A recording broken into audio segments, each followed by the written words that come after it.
Hi hello DSC warriors. Notification వచ్చిన తర్వాత చదివాడు అభ్యర్థి మాత్రమే, కానీ నోటిఫికేషన్ రాకముందే సిద్ధంగా ఉండేవాడు విజేత.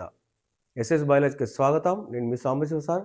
ఈరోజు మన టాపిక్ వచ్చేసి 10th క్లాస్ బయాలజీలోని న్యూట్రిషన్ లెసన్లో హరితరేణు గురించి తెలుసుకుందాం.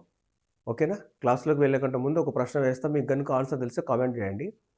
ఆకులలో క్లోరోఫిల్ ఏ ఒక్కటే ఆహారాన్ని తయారు చేస్తుందా? దానికి ఇంకేమైనా సహాయం చేస్తాయా? ప్రశ్న మరొకసారి చూడండి. ఆకులలో క్లోరోఫిల్ ఏ ఒక్కటే ఆహారాన్ని తయారు చేస్తుందా? దానికి ఇంకేమైనా సహాయం చేస్తాయా? మీకు ఆన్సర్ తెలిస్తే కామెంట్ చేయండి. ఓకేనా? రైట్. చూడండి, ఈరోజు మనము హరితరేణు గురించి తెలుసుకుందాం. హరితరేణు అడ్డుకోత గురించి ఇప్పుడు తెలుసుకుందాం. ఓకేనా? రైట్. ఈ హరితరేణువుని ఇంగ్లీష్లో ఏమని పిలుస్తారు? క్లోరోప్లాస్ట్ అని పెడతారు. గుర్తుంచుకోవాలి. హరితరేణు ఇంగ్లీష్లో ఏమంటారు? క్లోరోప్లాస్ట్ అని అంటారు. క్లోరోప్లాస్ట్ అంటే చూడండి, క్లోరోప్లాస్ట్ వేటితో నిర్మించబడి ఉంటాయంటే త్వచాలతో నిర్మించబడిన నిర్మాణాలు ఇవి. త్వచంతో కూడిన నిర్మాణాలు క్లోరోప్లాస్ట్ చూడండి, త్వచంతో కూడిన నిర్మాణాలు. అంటే క్లోరోప్లాస్ట్లో ఎన్ని త్వచాలు ఉంటాయంటే 3 త్వచాలు ఉంటాయి. అంటే 3 పొరలతో నిర్మించబడి ఉంటుంది. గుర్తుంచుకోవాలి. క్లోరోప్లాస్ట్ అంటే దీన్ని ఇంగ్లీష్లో తెలుగులో హరితరేణు అని అంటారు. హరిత అంటే 3 అక్షరాలు కాబట్టి 3 అక్షరాలు కాబట్టి 3 పొరలు కలిగి ఉంటుందని గుర్తుంచుకోవాలి. హరితరేణు అంటే 3 పొరలు ఉంటుంది. అదే మైటోకాండ్రియా అంటే 2 పొరలు ఉంటాయి. ఎలా గుర్తుంచుకోవాలంటే మైటోకాండ్రియా 2 అంటే 2 పొరలు అని. హరిత రేణు, హరిత అంటే హరిత 3 అక్షరాలు కాబట్టి 3 పొరలను గుర్తుంచుకోవాలి. హరిత రేణువులో 3 పొరలు, మైటోకాండ్రియాలో 2 పొరలని గుర్తుంచుకోవాలి. టూ అంటే 2 లేయర్లని గుర్తుంచుకోవాలి. అలా ఓకే. క్లోరోప్లాస్ట్ అంటే త్వచంతో కూడిన నిర్మాణాలు. క్లోరోప్లాస్ట్లో ఎన్ని పొరలు ఉంటాయి? 3 పొరలు ఉంటాయి. మరి త్వచం అంటే ఏంటి? చూడండి. త్వచం అంటే కణము లేదా కణాంగం చుట్టూ పల్చని పొరను త్వచము అంటారు. త్వచం అంటే నిర్వచనం చూడండి, కణము లేదా కణాంగము చుట్టూ పల్చని పొరను ఏమంటారు? త్వచం అని పిలుస్తారు. చూడండి, ఇప్పుడు ఇది హరితరేణు అనేది ఒక కణాంగం, కణములో ఉండే కణాంగం. ఈ కణాంగం చుట్టూ పల్చని పొరను ఏమని పిలుస్తారంటే త్వచం అని పిలుస్తారు. కణం చుట్టూ కూడా ఉండే ప్లాస్మా పొరను ఏమని పిలుస్తారు? త్వచం అని పిలుస్తారు. చూడండి, కణము చుట్టూ లేదా కణాంగం చుట్టూ పలుచని పొరను త్వచం అని పిలుస్తారు. ఇప్పుడు హరితరేణువులో ఎన్ని పొరలు ఉన్నాయంటే 3 పొరలు ఉన్నాయని తెలుసుకుందాం. ఫస్ట్ పొరను ఏమంటారు చూడండి, ఫస్ట్ పొరను వెలుపలి పొర, ఔటర్ మెంబ్రెయిన్ అని పిలుస్తారు. చూడండి, ఇది ఫస్ట్ పొరను ఏమంటారు చూడండి, వెలుపలి పొర అని పిలుస్తారు. ఫస్ట్ పొర ఇక్కడ చూడండి, రెడ్ కలర్లో ఉందని ఫస్ట్ పొరను వెలుపలి పొర లేదా ఔటర్ మెంబ్రెయిన్ అని పిలుస్తారు. దీని యొక్క ఔటర్ మెంబ్రెయిన్ యొక్క పని ఏంటంటే ఈ హరితరేణుకు రక్షణ ఇస్తుంది. అంటే బయటి నుంచి ఏమైనా ఆఘాతాలు రాకుండా రక్షణ ఇస్తుంది అనమాట, ప్రమాదాలు రాకుండా. చూడండి, హరితరేణులో వెలుపలి పొర యొక్క డ్యూటీ ఏంటంటే రక్షణ ఇవ్వడము. అంటే ఏమిటికి రక్షణ ఇస్తుంది? హరితరేణుకి రక్షణ ఇస్తుంది. అలాగే కొన్ని పదార్థాలు రాకపోకల నియంత్రణ. చూడండి, కొన్ని హరితరేణు యొక్క వెలుపలి పొర, ఔటర్ మెంబ్రెయిన్ అనేది రక్షణతో పాటు ఇంకేంది, కొన్ని పదార్థాల రాకపోకల నియంత్రణ. అంటే ప్లాస్మా పొర వలనే కొన్ని పదార్థాలు ప్లాస్మా పొర రాణిస్తుంది, కొన్నిటిని పోనిస్తుంది. ఏవి అవసరమో వాటిని రాణిస్తుంది, ఏవి అవసరం లేదో వాటిని పోనిస్తుంది. అలాగే ఇక్కడ వెలుపలి పొర కూడా, హరితరేణు యొక్క వెలుపలి పొర కూడా ప్లాస్మా పొర వలె కొన్ని పదార్థాలను రాణిస్తుంది, కొన్ని పదార్థాలను పోనిస్తుంది అనమాట. ఇలా నియంత్రణ చేస్తుంది. ప్లాస్మా పొర లక్షణం ఉందన్నమాట. ఓకేనా? వెలుపలి పొర అంటే రక్షణ మరియు కొన్ని పదార్థాల రాకపోకల నియంత్రణ అని గుర్తుంచుకోవాలి. రెండోది మధ్యలో చూడండి, దీన్ని నలుపు కలర్లో, దీన్ని అంతర్గత త్వచం అంటారు. ఇన్నర్ మెంబ్రెయిన్ అని పిలుస్తారు. రెండో పొర అంతర్గత త్వచం లేదా ఇన్నర్ మెంబ్రెయిన్ అని పిలుస్తారు. ఇది కూడా ఏం చేస్తుందంటే పదార్థాల రవాణాను నియంత్రణ చేస్తుంది. సేమ్ వెలుపలి పొర లెక్క ఒక లక్షణం ఉంది. పదార్థాలు రవాణా అంటే లోపలికి వేటికి రావడానికి పదార్థాలను నియంత్రణ చేస్తుంది. అంతర్గత పొర యొక్క డ్యూటీ ఏంటంటే పదార్థాల రవాణా నియంత్రణ చేస్తుంది. ఏ ఆహార పదార్థాలు వేటికి వెళ్ళాలి, ఏవి రావాలి అనేది నియంత్రణ కంట్రోల్ చేస్తుంది. ఇంకా లోపల చూడండి గ్రీన్ పొర, ఇది 3వ పొర. దీన్ని తైలకాడ్ త్వచం అని పిలుస్తారు. 3వ పొర ఇదే మెయిన్ మనం ఇప్పుడు తెలుసుకుంటాం. 3వ పొర గురించి. 3వ పొరను ఏమని పిలుస్తారంటే తైలకాడ్ త్వచం అని పిలుస్తారు. లోపల పొరను ఏమని పిలుస్తారు? తైలకాడ్ త్వచం అని పిలుస్తారు. ఓకే, ఈ తైలకాడ్ త్వచంలో చూడండి, ఈ తైలకాడ్ త్వచంలో ఏమేమి ఉంటాయంటే క్లోరోఫిల్ మరియు ఇతర కిరణజన్య సంయోక్రియ వర్ణద్రవ్యాలు ఉంటాయి. ఈ తైలకాడ్ త్వచాలలో క్లోరోఫిల్ మరియు ఇతర కిరణజన్య సంయోక్రియ వర్ణద్రవ్యాలు ఉంటాయి. ఈ తైలకాడ్ త్వచంలో ఏదైతే గ్రీన్ భాగం ఉందో ఆ గ్రీన్ భాగం, ఈ తైలకాడ్ త్వచంలో కాంతి ఆధారిత చర్యలు జరుగుతాయి. ఏ చర్యలు? తైలకాడ్ త్వచంలో కాంతి ఆధారిత చర్యలు జరుగుతాయి. ఇప్పుడు మనము లోపల పొర గురించి తెలుసుకుందాం. ఈ 3 పొరల గురించి బ్రీఫ్గా కోడ్ గుర్తు తెచ్చుకోండి. ఓఎం అంటే ఔటర్ మెంబ్రేన్. ఔటర్ మెంబ్రేన్ యొక్క డ్యూటీ ఏంటంటే రక్షణ. ఓకే, ఓఎం అంటే ఔటర్ మెంబ్రేన్ రక్షణ. తర్వాత ఐఎం అంటే ఇన్నర్ మెంబ్రేన్, మధ్యలో ఉన్న ఇన్నర్ మెంబ్రేన్ యొక్క డ్యూటీ అంటే పదార్థాల రవాణా నియంత్రణ అని గుర్తుంచుకోవాలి. 2వ పొర ఐఎం అంటే ఇన్నర్ మెంబ్రేన్, పదార్థాల రవాణా నియంత్రణ. 3వ పొర చూడండి తైలకాడ్ మెంబ్రేన్. లోపల పొరను ఏమంటారు? తైలకాడ్ మెంబ్రేన్ అంటారు. ఇది దీంట్లో కాంతి ఆధారిత చర్యలు జరుగుతాయి. బ్రీఫ్గా ఇలా గుర్తుంచుకోండి. ఓకే, ఔటర్ మెంబ్రేన్ రక్షణ, ఇన్నర్ మెంబ్రేన్ పదార్థాల రవాణా నియంత్రణ, తైలకాడ్ మెంబ్రేన్ కాంతి ఆధారిత చర్యలు అని గుర్తుంచుకోవాలి. ఇప్పుడు ఈ తైలకాడ్ మెంబ్రేన్ గురించి ఇప్పుడు ఒక్కొక్కటి తెలుసుకుందాం. ఫస్ట్ తైలకాడ్ అంటే ఏంది? ఓకేనా, తైలకాడ్ అంటే చూడండి, ఈ క్లోరోప్లాస్ట్లో పలుచని పొరతో చుట్టబడిన నాణెము లేదా చక్రం లాంటి నిర్మాణాన్ని ఏమంటారంటే తైలకాడ్ అంటారు. చూడండి, ఇది క్లోరోప్లాస్ట్లో పలుచని పొరతో చుట్టబడిన నాణెము లేదా చక్రం వంటి నిర్మాణాన్ని ఈ ఒక్క భాగాన్ని ఏమంటారు అంటే తైలకాడ్ అని పిలుస్తారు. ఇక్కడ ఉంది చూడండి ఒకటి, ఇందులో నుంచి ఇక్కడ తీసుకొచ్చినాం.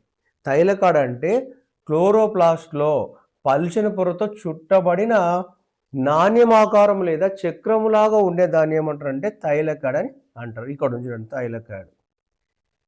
ఈ తైలకాడ్ త్వచంలో సింగిల్ తైలకాడ్ త్వచంలో ఏముంటుందంటే క్లోరోఫిల్ ఉంటుంది. క్లోరోఫిల్ మరియు ఇతర కిరణజన్య సంయోక్రియ వర్ణద్రవ్యాలు ఉంటాయి. తైలకాడ్ త్వచంలో క్లోరోఫిల్ మరియు ఇతర వర్ణద్రవ్యాలు ఉంటాయి, కిరణజన్య సంయోక్రియ వర్ణద్రవ్యాలు ఉంటాయి. మరి వీటి యొక్క విధి ఏంటంటే కాంతి ఆధారిత చర్యలు జరుపుతుంది. తైలకాడ్ యొక్క పని ఏంది? కాంతి ఆధారిత చర్యలు, అంటే కాంతి చర్యలు ఇందులో జరుగుతాయి. ఈ కాంతి శక్తి రసాయన శక్తిగా మార్చే ముఖ్యమైన పాత్ర ఎవరు పోషిస్తారంటే ఈ తైలకాడే. ఓకేనా, తైలకాడ్ అంటే క్లోరోప్లాస్ట్లో ఒక పల్చని పొర గుండ్రంగా లేదా నాణ్యం వలె ఉంటుంది. దీన్ని తైలకాడ్ అంటారు. ఈ తైలకాడ్ త్వచంలో ఏముంటాయంటే క్లోరోఫిల్ మరియు కిరణజన్య సంయోక్రియ వర్ణద్రవ్యాలు ఉంటాయి. ఇవి ఏం చేస్తాయి? ఇవి క్లోరోఫిల్ మరియు వర్ణద్రవ్యాలు కాంతి శక్తిని గ్రహించి రసాయన శక్తిగా మార్చే ప్రాసెస్లో ఇవి ప్రధాన పాత్ర వహిస్తాయి. కాబట్టి తైలకాయల్లో ఏం జరుగుతాయంటే కాంతి చర్యలు జరుగుతాయి. తైలకాయల్లో ఏముంది చూడండి, క్లోరోఫిల్ అండ్ ఇతర వర్ణద్రవ్యాలు ఉన్నాయి. అంటే కాంతిని గ్రహించేటివి ఏవి? తైలకాయలే అని గుర్తుంచుకోవాలి. ఓకేనా, దీని యొక్క పని ఏంటంటే కాంతి శక్తిని రసాయన శక్తిగా మార్చడమే. ఓకేనా, ఇది తైలకాడ్. సింగిల్గా ఇలా సింగిల్ పీస్ని ఏమంటారు? తైలకాడ్ అని పిలుస్తారు. ఇప్పుడు తైలకాడ్ తర్వాత గ్రానం అంటే ఏంది చూడండి. ఇక్కడ గ్రానం అంటే క్లోరోప్లాస్ట్లో అనేక తైలకాయలు ఒకదానిపై ఒకటి నాణేలను పేర్చినట్లుగా అమర్చబడి ఏర్పడే ఒక కట్టను గ్రానం అని పిలుస్తారు. ఒకసారి చూడండి మళ్ళీ, గ్రానం అంటే ఏంటంటే క్లోరోప్లాస్ట్లో అనేక తైలకాయలు ఒకదానిపై ఒకటి నాణ్యాలను పేర్చినట్లుగా అమర్చబడి ఏర్పడే ఒక కట్టను ఏమంటారు? గ్రానం అంటారు. గ్రానం అని అంటారు. ఇక్కడ చూడండి, ఈ సింగిల్ ఉంటే తైలకాయ అంటారు. ఈ తైలకాయల కట్టలను ఒకదానిపై ఒకటి చూడండి, ఒకదానిపై ఒకటి నాణ్యాలు అంటే రూపాయి బిల్లలు పేర్చినట్టుగా పేర్చబడి ఉన్నట్టు ఉంది కాబట్టి దీన్ని ఏమంటారు అంటే గ్రానము అంటారు. అంటే సింపుల్గా చెప్పాలంటే అనేక తైలకాయల కట్ట, అనేక తైలకాయలు కలిసి ఏర్పడిన ఒక కట్ట, దాన్ని ఏమంటారు అంటే గ్రానం అని పిలుస్తారు. మరొకసారి చూడండి, గ్రానం అంటే తైలకాయలు అన్నీ ఒకదానిపైన ఒకటి రూపాయి బిల్లులు పేర్చినట్టుగా నాణ్యాలు పేర్చినట్టుగా ఉండే కట్టని ఏమంటారు అంటే గ్రానం అని పిలుస్తారు. గ్రానం అని పిలుస్తారు. చూడండి ఇప్పుడు సింగిల్గా ఉంటే తైలకాయ అంటారు. ఈ తైలకాయల్లోనే కాంతి చర్యలు జరుగుతాయి. ఈ తైలకాయలు అన్నీ ఒకదానిపై ఒకటి పేర్చినట్టుగా కట్టవలే ఉంటుంది. చూడండి, అనేక తైలకాయల కట్టను ఏమని పిలుస్తారు? గ్రానం అంటారు. అంటే ఇది సింగిల్వి ఇక్కడ ఎక్కువ కలిసి ఉంటాయి, దాన్ని గ్రానం అని పిలుస్తారు. ఈ గ్రానం యొక్క విధి, దీన్ని గ్రానం అంటారు. చూడండి, గ్రానం యొక్క విధి ఏంటంటే సేమ్ తైలకాయల్లో ఏం విధులు నిర్వహించిందో ఇది కూడా అదే. సింగిల్గా ఉన్నటువంటి తైలకాయల్లో ఏం విధులు ఉన్నాయి? క్లోరోఫిల్ ఉంది, ఇతర వర్ణద్రవ్యాలు ఉన్నాయి. మొత్తం కలిసి ఏం చేస్తాయి? కాంతి చర్యలు చేస్తాయి. కాంతి శక్తి రసాయన శక్తిగా మారుస్తుంది అనమాట. సింగిల్ తైలకాయ ఏం పనిచేస్తుందో ఆ తైలకాయల కట్ట కూడా అదే పనిచేస్తుంది. తైలకాయల కట్టని ఏమంటారు? గ్రానం అని అంటారు. కాబట్టి తైలకాయల కట్ట లేదా గ్రానం ఏం పనిచేస్తుందంటే తైలకాయడు మాదిరిగానే ఇది కూడా కాంతి చర్యలు, ఆహారం తయారు చేస్తుంది అనమాట. Okay, right. నెక్స్ట్ గ్రానం తర్వాత గ్రాన. చూడండి, గుర్తుంచుకోవాలి, గ్రానం తర్వాత గ్రాన. గ్రాన అంటే క్లోరోప్లాస్ట్లో అనేక గ్రానములు ఉంటాయి. క్లోరోప్లాస్ట్లో అనేక గ్రానములు ఉంటాయి. ఇవి అనేక గ్రానములు ఉంటాయి. వాటిని ఏమంటారు అంటే గ్రాన అంటారు. అంటే గ్రానముల యొక్క కలయికను గ్రాన అంటారు. చూడండి మరొకసారి, ఇక్కడ గ్రాన అంటే చూడండి, సింగిల్ ఉంటే దాన్ని తైలకాయ అంటారు. సింగిల్ నాణ్యం లాంటి బిల్ల లాంటి నిర్మాణాన్ని ఏమంటారు? తైలకాయ అంటారు. ఇట్లాంటి తైలకాడు 1 by 1 పేర్చిన కట్టని ఏమంటారు? అనేక తైలకాయల కట్టని ఏమంటారు? గ్రానం అంటారు. ఇక్కడ తెలుసుకున్నాం, అనేక తైలకాయల కట్టను గ్రానం అని పిలుస్తారు. ఇటువంటి గ్రానాల యొక్క సమూహాలను లేదా గుంపులను ఏమంటారు అంటే గ్రాన అని పిలుస్తారు. చూడండి, ఇటువంటి గ్రానములు ఎన్ని ఉన్నాయి? 1, 2, 3 అంటే గ్రానముల సమూహాన్ని ఏమని పిలుస్తారు? గ్రాన అని పిలుస్తారు. కన్ఫ్యూజ్ కావద్దు. ఇక్కడ ఒకేటి రూపాయి బిల్లలాగా నాణ్యంలాగా ఉంటే దాన్ని తైలకాడ అంటారు. అటువంటి తైలకాలు 1 by 1 పేర్చి ఒక కట్ట ఏర్పడితే దాన్ని గ్రానం అంటారు.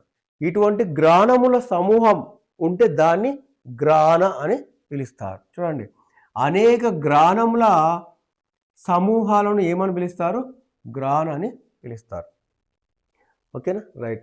ఇప్పుడు ఉంది చూడండి ఫ్లో చార్ట్. తైలకాడ్ అంటే ఏముంది? ఒకే సింగిల్ పీస్ ఉంటుంది. గ్రానం అంటే తైలకాయల కట్ట ఉంటుంది. ఈ తైలకాయల కట్టని గ్రానం అంటారు. గ్రానం అంటే ఏంది? ఏకవచనం. గ్రానం అంటే తైలకాయల కట్ట ఉంది, ఒక కట్ట ఉంది కాబట్టి దాని ఏమంటారు? ఏకవచనం. గ్రానం అంటే ఏకవచనం. గ్రాన అంటే గ్రానముల యొక్క కట్టలు సమూహాలుగా ఉన్నాయి కాబట్టి గ్రాన అంటే బహువచనం అని గుర్తుంచుకోవాలి. ఓకేనా, తైలకాడ్ అంటే సింగిలే, గ్రానం అంటే తైలకాయల కట్ట ఒకటే కాబట్టి దాన్ని ఏకవచనం అంటారు. గ్రాన అంటే ఈ గ్రానముల యొక్క కట్టలు సమూహం ఉంటుంది కాబట్టి దాన్ని బహువచనం అని గుర్తుంచుకోవాలి. ఇక్కడ తైలకాడ్, తర్వాత గ్రానం, తర్వాత గ్రానం అని గుర్తుంచుకోవాలి. ఇక్కడ దాకా అర్థమైందిగా, రైట్. ఇప్పుడు స్ట్రోమా అంటే ఏంది తెలుసుకుందాం. స్ట్రోమా అంటే చూడండి, స్ట్రోమా అంటే క్లోరోప్లాస్ట్లో అర్ధరేణువులో గ్రానా చుట్టూ ఉండే జెల్లు లాంటి ద్రవ పదార్థాన్ని స్ట్రోమా అంటారు. ఇప్పుడు చూడండి, ఇక్కడ ఇది హరితరేణువులో గ్రీన్ ఉన్నటువంటి గ్రానా, తర్వాత గ్రానం. ఇప్పుడు చూడండి, దీన్నేమో తైలకాయ అంటారు, దీన్నేమో గ్రానం అంటారు. ఈ మొత్తం కలిస్తే గ్రాన అని పిలుస్తారు. ఇదంతా కలిసి ఏంది గ్రాన అని కలుస్తారు. ఇది కూడా గ్రాన. గ్రాన కాకుండా గ్రానులో కాకుండా గ్రాన చుట్టూ ఉన్నటువంటి చిక్కటి జెల్లు లాంటి పదార్థాన్ని ఏమంటారంటే స్ట్రోమా అని పిలుస్తారు. ఈ ఎర్రటి ద్రవం చూడండి, దీన్ని ఏమంటారు? స్ట్రోమా అంటారు. సింపుల్గా చెప్పాలంటే గ్రాన కాకుండా మిగతా భాగమంతా చిక్కటి జెల్ లాంటి పదార్థాన్ని ఏమంటారు అంటే స్ట్రోమా అని పిలుస్తారు. ఓకే, క్లోరోప్లాస్ట్లో గ్రానా చుట్టూ ఉండే జెల్లు లాంటి ద్రవ పదార్థాన్ని స్ట్రోమా అని పిలుస్తారు. మరి స్ట్రోమాలో ఏముంటాయి? క్వశ్చన్ వేసుకుంటే స్ట్రోమాలో ఏముంటాయంటే ఈ స్ట్రోమాలో కిరణజన్య సంయోగక్రియకు కావాల్సిన ఎంజైమ్లు ఉంటాయి. స్ట్రోమాలో కిరణజన్య సంయోగక్రియకు కావాల్సిన ఎంజైమ్లు ఉంటాయి. అలాగే డిఎన్ఏ ఉంటుంది, మరియు రైబోజోములు ఉంటాయి, ఇంకా ఇతర పదార్థాలు కూడా ఉంటాయి. స్ట్రోమాలో ఏమేమి ఉంటాయంటే కిరణజన్య సంయోగక్రియకు కావాల్సిన ఎంజైమ్లు ఉంటాయి, డిఎన్ఏ ఉంటుంది, రైబోజోములు ఉంటాయి, ఇంకా ఇతర కావాల్సిన పదార్థాలు కూడా ఉంటాయి. మరి విధి ఏమిటి? స్ట్రోమా యొక్క విధి ఏమిటి అంటే చూడండి, స్ట్రోమా యొక్క విధి ఏమిటంటే కాంతి స్వతంత్ర చర్యలు లేదా కాంతి అవసరం లేని చర్యలు జరుగుతాయి. అంటే చూడండి, స్ట్రోమాలో కాంతి అవసరం లేదు, కాంతి అవసరం లేని చర్యలు జరుగుతాయి ఇక్కడ. దాన్ని ఏమంటారంటే కాంతి స్వతంత్ర చర్యలు, అంటే కాంతి అవసరం లేకుండా జరుగుతాయి. ఎందుకు అవసరం లేదంటే గ్రానాలో కాంతి వచ్చి శోషించుకోబడింది, గ్రానాలో ఛార్జ్ చేయబడింది కాంతి. ఇంక ఇప్పుడు స్ట్రోమాకి అవసరం లేదు. ఉదాహరణకు మనం ఉదయం సెల్ ఫోన్కి గంట సేపు ఛార్జ్ పెడతాం, ఆ తర్వాత మిగతా గంటలంతా ఆ బ్యాటరీతో నడిపిస్తాం. అలా గ్రానాలో ఆల్రెడీ ఛార్జ్ చేయబడింది, ఆ కరెంటుతోనే అంటే ఆ ఎనర్జీతోనే మిగతా పనులు జరుగుతాయి. కాబట్టి స్ట్రోమాలో ఏం జరుగుతుందంటే కాంతి స్వతంత్ర చర్యలు లేదా కాంతి అవసరం లేని చర్యలు జరుగుతాయని గుర్తుంచుకోవాలి. ఆ విధంగా కార్బన్ డైఆక్సైడ్ స్థిరీకరణ జరిగి స్ట్రోమాలో కార్బన్ డైఆక్సైడ్ స్థిరీకరణ జరిగి కార్బోహైడ్రేట్స్ తయారవుతాయి. ఫైనల్గా వివిధ రకాల ఎంజైమ్ల చర్యలు జరిగి కార్బోహైడ్రేట్స్ తయారయ్యేది ఎక్కడంటే స్ట్రోమాలో అని గుర్తుంచుకోవాలి. చూడండి, గ్రానా అంటే గ్రహిస్తుంది. ఏం గ్రహిస్తుంది? కాంతిని గ్రహిస్తుంది అని గుర్తుంచుకోవాలి. గ్రానా అంటే గ్రహిస్తుంది ఏమిటి? కాంతిని, సూర్యుని నుంచి గ్రహిస్తుంది. స్ట్రోమా అంటే గ్రాన గ్రహిస్తుంది కాబట్టి స్ట్రోమా అంటే ఏంది? కాంతి అవసరం లేని చర్యలన్నీ జరుగుతాయి అని గుర్తుంచుకోవాలి. గ్రానాలో కాంతి గ్రహించబడుతుంది, స్ట్రోమాలో కాంతి లేని చర్యలు జరుగుతాయి, ఎంజైమ్ల చర్యలు జరుగుతాయని గుర్తుంచుకోవాలి. ఓకేనా? ఇక్కడ దాకా అర్థమైంది కదా. ఇప్పుడు పత్రహరితము మరియు హిమోగ్లోబిన్ మధ్యలో భేదాలు తెలుసుకుందాం. చూడండి, పత్రహరితం అంటే మొక్కల యొక్క క్లోరోప్లాస్ట్లో ఉంటుంది. పత్రహరితం ఎక్కడ ఉంది? మొక్కల యొక్క క్లోరోప్లాస్ట్లో ఉంటుంది. అదే హిమోగ్లోబిన్ అయితే జంతువుల యొక్క ఎర్ర రక్త కణాల్లో ఉంటుంది, ఆర్బిసి, రెడ్ బ్లడ్ సెల్లో ఉంటుంది. పత్రహరితమో మొక్కలలో క్లోరోప్లాస్ట్లో ఉంటుంది, హిమోగ్లోబిన్ ఏమో జంతువుల యొక్క ఎర్ర రక్త కణాల్లో ఉంటుంది. ఈ పత్రహరితం ఆకుపచ్చ రంగులో ఉంటుంది. చూడండి, పత్రహరితము ఆకుపచ్చ రంగులో ఉంటుంది, హిమోగ్లోబిన్ ఎరుపు రంగులో ఉంటుంది. రక్తానికి ఎరుపు రంగు రావడానికి కారణం ఎవరంటే హిమోగ్లోబిన్ అని గుర్తుంచుకోవాలి. ఓకేనా? క్లోరోఫిల్ ఆకుపచ్చ రంగులో ఉంటుంది, హిమోగ్లోబిన్ ఎరుపు రంగులో ఉంటుంది. ఇది గ్రీన్, ఇది రెడ్. Okay, right. క్లోరోఫిల్లో ప్రధానమైన మూలకం చూడండి, మెగ్నీషియం. క్లోరోఫిల్లో ప్రధానమైన మూలకం మెగ్నీషియం. ఇక్కడ చూడండి, ఈ అణువు నేను మొత్తమే లేదు, గుర్తుకునడానికి మాత్రం సగం అణువు వేసిన. పత్రహరితంలో ప్రధాన మూలకం ఏంటంటే మెగ్నీషియం. ఇక్కడ బాగానే గుర్తుకుంటుంది, కానీ ఆప్షన్లో మాంగనీసు, మెగ్నీషియం, మాలిబ్డినం ఇచ్చినప్పుడు కొద్దిగా మనం ఆలోచన చేయాల్సి వస్తుంది. కాబట్టి మెగ్నీషియం అని ఎలా గుర్తుంచుకోవాలంటే ఎంజీ అంటే మెగాస్టార్ అని గుర్తుంచుకోండి. ఎంజీ అంటే మెగాస్టార్ అంటే అప్పుడు మెగ్నీషియం అని గుర్తుకొస్తుంది. ఓకేనా? క్లోరోఫిల్లో పత్రహరితంలో ప్రధాన మూలకం ఏంటంటే మెగ్నీషియం అని గుర్తుంచుకోవాలి. ఓకే, మెగ్నీషియం అని మెగాస్టార్ చిరంజీవి అని గుర్తుంచుకుంటే మెగ్నీషియం గుర్తుకుంటుంది. హిమోగ్లోబిన్లో ప్రధాన మూలకం చూడండి, హిమోగ్లోబిన్లో ప్రధాన మూలకం ఫెర్రస్, ఇనుము అంటారు చూడండి. హిమోగ్లోబిన్ ఇనుము అట్లా గుర్తుపెట్టుకోండి. హిమోగ్లోబిన్ ఇనుము. ఒకవేళ వాడు ఇనుము ఇవ్వకుండా ఫెర్రస్ ఇస్తే ఫెర్రస్ అని గుర్తుంచుకోవాలి. హిమోగ్లోబిన్లో ప్రధాన మూలకం ఏం చూడండి, ఫెర్రస్, ఇనుము అని గుర్తుంచుకోవాలి. Okay right. మరి పత్రార్థక విధి చూడండి, కాంతి శక్తిని గ్రహించి కిరణజన్య సంయోగక్రియకు సహాయం చేస్తుంది. పత్రార్థం లేదా క్లోరోఫిల్ యొక్క పని ఏమిటి అంటే కాంతి శక్తిని గ్రహించి కిరణజన్య సంయోగక్రియకు సహాయం చేస్తుంది. అంటే ఆహారం తయారు చేయడానికి సహాయం చేస్తుంది ఇక్కడ. ఓకే, దేనికి సహాయం చేస్తుంది అంటే కాంతి శక్తిని గ్రహించి కిరణజన్య సంయోగక్రియ జరిపి ఆహారం తయారీకి, పిండి పదార్థం తయారీకి సహాయపడుతుంది. ఎవరు? క్లోరోఫిల్. అట్లాగే ఇక్కడ హిమోగ్లోబిన్ విధి ఏమిటి చూడండి, ఆక్సిజన్ రవాణాలో తోడ్పడుతుంది. అంటే ఊపిరితిత్తుల వరకు, వాయుకోశ గుణాల వరకు ఆక్సిజన్ వస్తుంది. అక్కడి నుంచి ఆక్సిజన్ని వివిధ కణజాలాల దగ్గరికి మోసుకెళ్ళేది ఎవరంటే హిమోగ్లోబినే. కాబట్టి ఆక్సిజన్ యొక్క విధి ఏమిటి అంటే ఆక్సిజన్ రవాణాలో తోడ్పడుతుంది. హిమోగ్లోబిన్ యొక్క విధి ఏమిటంటే ఆక్సిజన్ రవాణాలో తోడ్పడుతుంది. ఓకేనా, ఇదేమో క్లోరోఫిల్, ఇదేమో హిమోగ్లోబిన్ అని గుర్తుంచుకోవాలి, హెచ్బి అని అంటారు. ఓకేనా, ఒకసారి చూడండి. పత్రార్థం మొక్కల యొక్క క్లోరోప్లాస్ట్లో ఉంటుంది, ఆకుపచ్చ రంగులో ఉంటుంది. ప్రధాన మూలకం మెగ్నీషియం, మెగాస్టార్ అని గుర్తుంచుకోండి. విధి కాంతి శక్తిని గ్రహించి కిరణజన్య సంయోగక్రియలో సహాయం చేస్తుంది. అంటే పిండి పదార్థం తయారీలో సహాయం చేసేది ఎవరంటే క్లోరోఫిల్. హిమోగ్లోబిన్ అంటే జంతువుల ఎర్రక్త కణాలలో ఉంటుంది, ఆర్బీసీ. రక్తం ఎర్రగా ఉండడానికి కారణం హిమోగ్లోబిన్ అనే వర్ణద్రవ్యమే. దీని యొక్క ప్రధాన మూలకం ఫెర్రస్, ఇనుము అని గుర్తుంచుకోండి. దీని యొక్క హిమోగ్లోబిన్ యొక్క విధి ఏమిటంటే ఆక్సిజన్ రవాణాలో సహాయం చేస్తుంది. ఊపిరితిత్తుల నుంచి, వాయుకోశ గుండెల నుంచి వ్యాపనం ద్వారా ప్రవేశించిన ఆక్సిజన్ని హిమోగ్లోబిన్ సంతృప్తం చేసి మోసుకెళ్తుంది అనమాట. ఓకే, ఈ రెండు గుర్తుంచుకోవాలి. ఈ ప్రధానంగా ఇది అడుగుతాడు. పత్రార్థంలో ప్రధాన మూలకం మెగాస్టార్, ఎంజీ. హిమోగ్లోబిన్లో ఎఫ్ఈ, ఫెర్రస్ అని గుర్తుంచుకోవాలి. రైట్. ఇప్పుడు హరిత రేణువులో క్లోరోప్లాస్ట్లో కాంతిని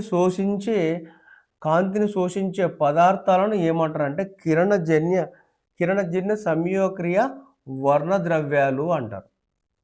హరిత రేణువులో కాంతిని శోషించే పదార్థాలను కిరణజన్య సంయోగక్రియ వర్ణద్రవ్యాలు అంటారు. ఫోటోసింథటిక్ పిగ్మెంట్స్ అని అంటారు. హరిత రేణువులో కాంతిని శోషించే పదార్థాలను ఏమంటారు అంటే కిరణజన్య సంయోగక్రియ వర్ణద్రవ్యాలు అంటారు. కాంతిని శోషిస్తాయి, ఫోటోసింథటిక్ పిగ్మెంట్స్ అని అంటారు. ఇవి ఏం పనిచేస్తాయి? ఫోటోసింథటిక్ పిగ్మెంట్స్ అంటే గ్లూకోజ్ తయారీకి ఉపయోగపడతాయి. మరి గ్లూకోజ్ తయారీకి ఉపయోగపడే ఫోటోసింథటిక్ పిగ్మెంట్స్ ఎన్ని ఉంటాయంటే అనేక రకాల వర్ణద్రవ్యాలు ఉంటాయి. ఒకటి కాదు, రెండు, చాలా రకాలు ఉంటాయి. గ్లూకోజ్ తయారీకి అనేక వర్ణద్రవ్యాలు పాల్గొంటాయి. చూడండి, హరిత రేణువులో థైలకాయిడ్ దొంతలలో అంటే థైలకాయిడ్ కట్టలలో, ప్రతి హరిత రేణువులో థైలకాయిడ్ కట్టలలో అంటే గ్రాణాలలో 2 రకాల హరిత వర్ణద్రవ్యాలు ఉంటాయి. ప్రధానంగా 2 రకాలు ఉంటాయి.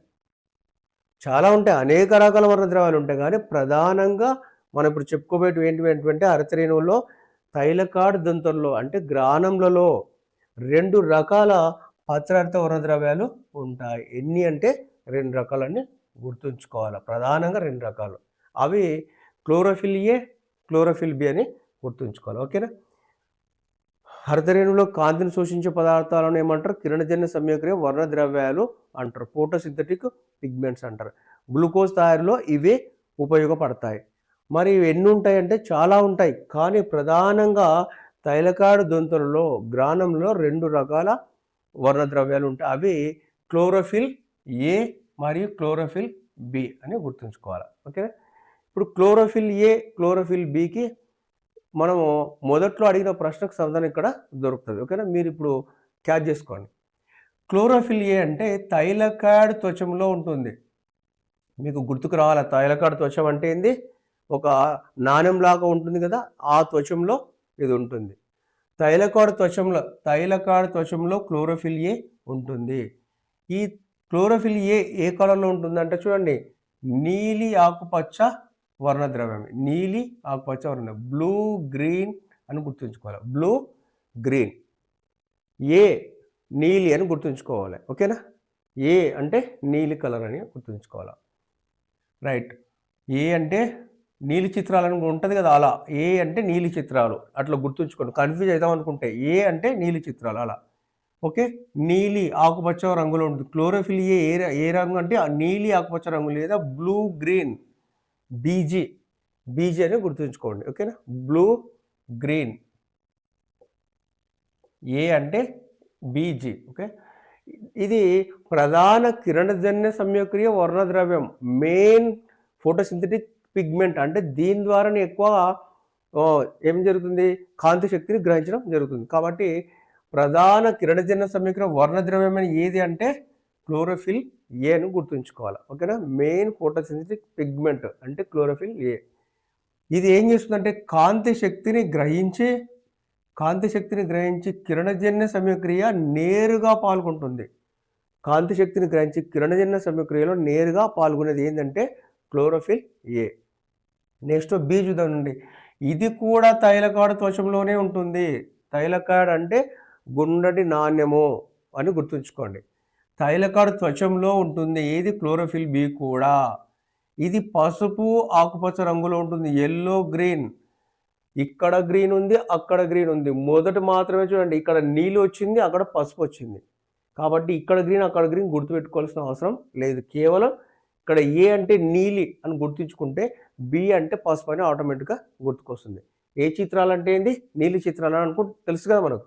కాబట్టి ఏ అంటే నీళ్ళని గుర్తుంచుకోండి, ఆటోమేటిక్గా బి అంటే పసుపు అని గుర్తుంచుకుంటే సరిపోతుంది. ఇక్కడ గ్రీన్ ఉంది, అక్కడ గ్రీన్ ఉంది. కాబట్టి ఏ అంటే బ్లూ, తర్వాత బి అంటే ఎల్లో అని గుర్తుంచుకోండి. ఇక్కడ వైజీ, ఇక్కడనేమో క్లోరోఫిల్ ఏ బీజీ, ఇక్కడ వైజీ అని గుర్తుంచుకోండి. ఓకేనా? పసుపు ఆకుపచ్చ రంగులో ఉంటుంది. ఇది సహాయక వర్ణద్రవ్యం. క్లోరోఫిల్ బి అనేది సహాయక వర్ణద్రవ్యం. అంటే ప్రధాన వర్ణద్రవ్యమే క్లోరోఫిల్ ఏ. సహాయక వర్ణద్రవ్యం అంటే ఎవరికి సాయం చేస్తుంది? క్లోరోఫిల్ ఏకి సాయం చేస్తుంది. ఓకేనా? మన ప్రశ్నకు ఆన్సర్ ఇక్కడ నుంచి చూడండి. సహాయక వర్ణద్రవ్యం యాక్సరీస్ పిగ్మెంట్స్ అంటారు. యాక్సెసరీస్ పిగ్మెంట్స్ అని అంటారు. యాక్సెసరీస్ పిగ్మెంట్ అని దేన్ని పిలుస్తారని అడుగుతున్న వాడు. సహాయక వర్ణద్రవ్యం అనకుండా యాక్సెసరీస్ పిగ్మెంట్ అని దేన్ని పిలుస్తారన్నప్పుడు మనం క్లోరోఫిల్ బి అని గుర్తుంచుకోవాలి. కాబట్టి ఇంగ్లీష్ వర్డ్ కూడా ఖచ్చితంగా గుర్తుంచుకోవాలి. క్లోరోఫిల్ బి యొక్క విధి ఏంది చూడండి. అదనపు కాంతి తరంగ దైర్ఘ్యాలను గ్రహించి ఆ శక్తిని క్లోరోఫిల్ ఏకి బదిలీ చేస్తుంది.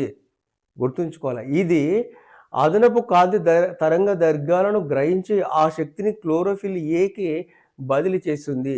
ఇది అంటే ఏంది? అక్కడ క్లోరోఫిల్ బి.